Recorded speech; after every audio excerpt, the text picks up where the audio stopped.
वामिका अब शिवाय के पास बैठकर बोली, चलो ना कुछ रोमांटिक बातें करते हैं। शिवाय ने चौंक कर उसकी तरफ देखा। क्या? वामिका, हाँ, क्यों? क्या हम बात नहीं कर सकते?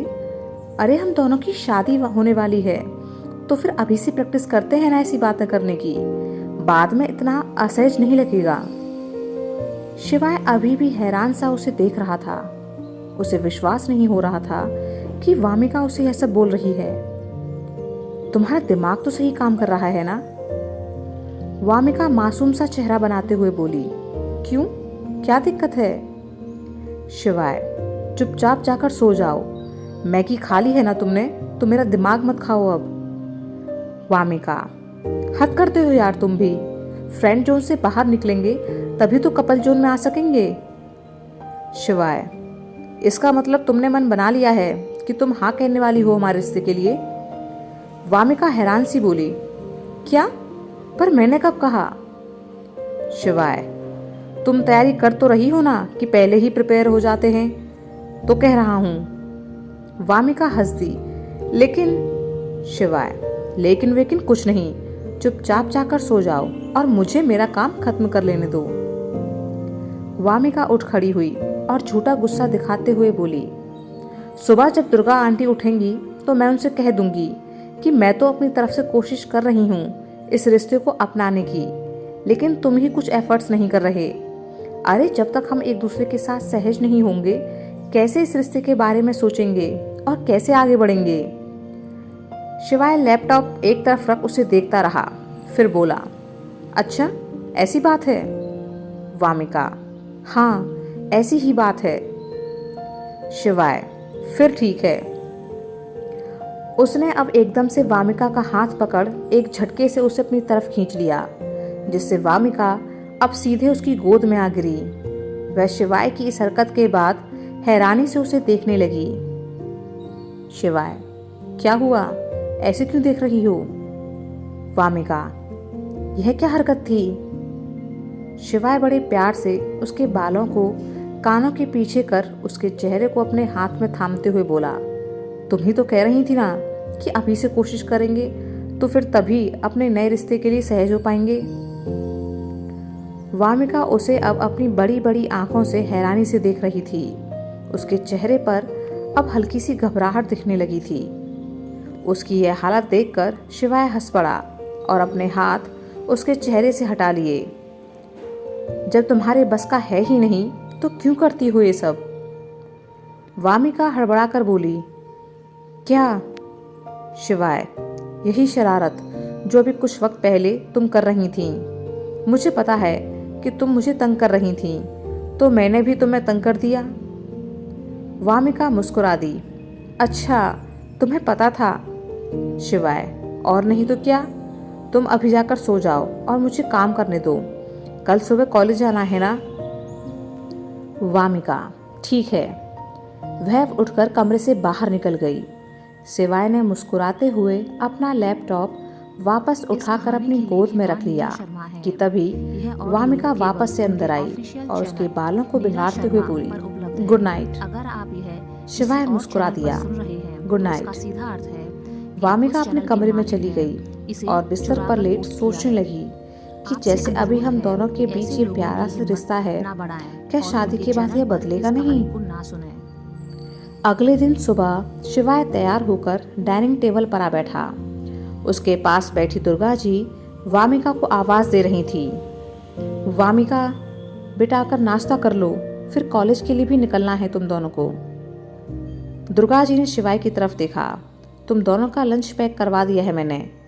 शिवाय, माँ वहीं खा लेते कैंटीन में। दुर्गा जी, नहीं, कभी कभी बाहर खाना ही सही रहता है, लेकिन ऐसे रोज खाओगे तो पेट में गड़बड़ हो जाएगी।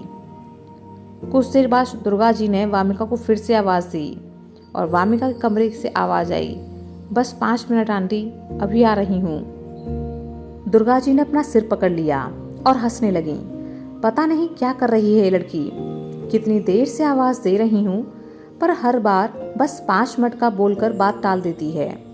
आधा घंटा हो चुका है पर ना इसके 5 मिनट खत्म हो रहे हैं और ना ही यह बाहर निकल रही है। शिवाय, आप नाश्ता शुरू कीजिए, मैं देखता हूँ। वह उठकर वामिका के कमरे में आया तो देखा कि वहाँ कपड़े बिखरे हुए थे। वह हैरान सा वामिका को देखते हुए बोला, ये सब क्या है? वामिका, समझ नहीं आ रहा कि क्या पहन के कॉलेज जाऊं। शिवाय, कुछ भी पहन लो, इतना क्या सोचना। वामिका, कंफ्यूज हो रही हूं मैं, तुम ही बता दो ना कि क्या अच्छा लग रहा है। शिवाय ने एक ड्रेस उठाकर उसे दे दी। ये अच्छा लग रहा है। वामिका मुस्कुरा दी। थैंक यू, मैं अभी चेंज करके आती हूँ। शिवाय, जल्दी आओ, माँ बाहर नाश्ते पर इंतजार कर रही हैं। वामिका अब जल्दी से बाथरूम में घुस गई तो शिवाय ने इधर उधर फैले कपड़ों को देखा। ये देखो, क्या बूचड़ खाना बना रखा है इस लड़की ने। इसकी शादी मेरे साथ हो गई तो मेरे कमरे को भी तहस नहस कर देगी। कुछ देर बाद वामिका बाथरूम से बाहर निकली तो देखा कि उसके सारे कपड़े तय किए हुए कबर्ड में रख दिए गए थे। वह यह देखकर सोच में पड़ गई कि सब किसने किया। तभी उसे याद आया कि यह जरूर शिवाय ने किया होगा।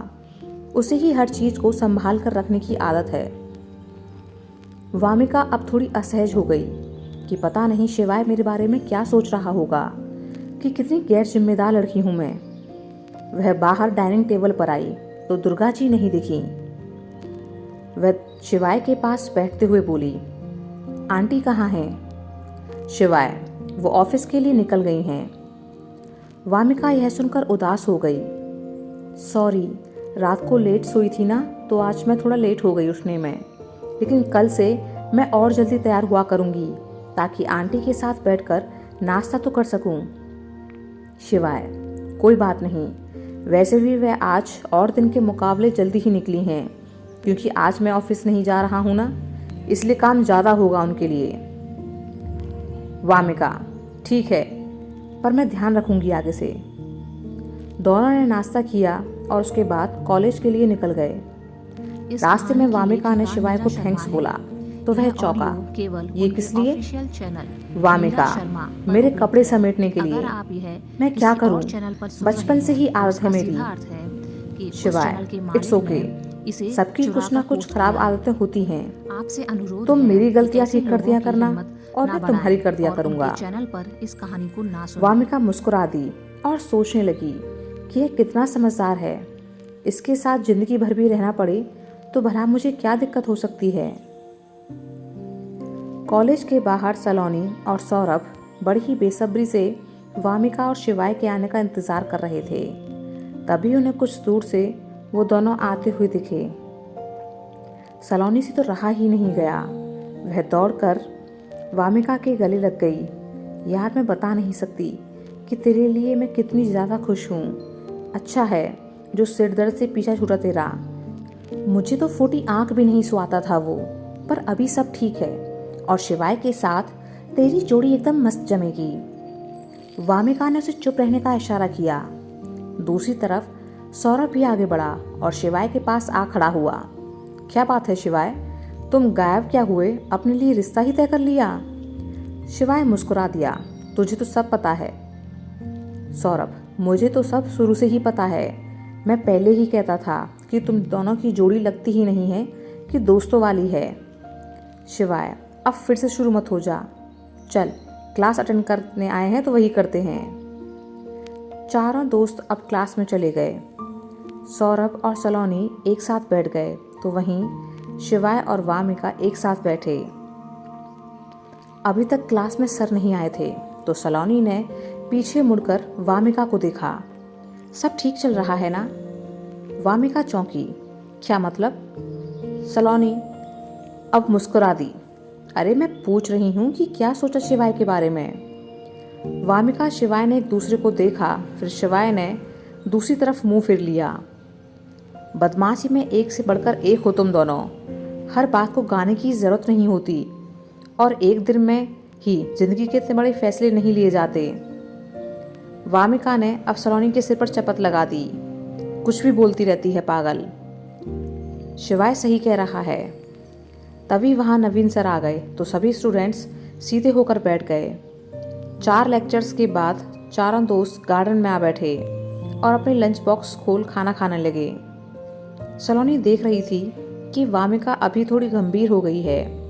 ऐसा लग रहा था कि जैसे वो कुछ सोच रही है। पर क्या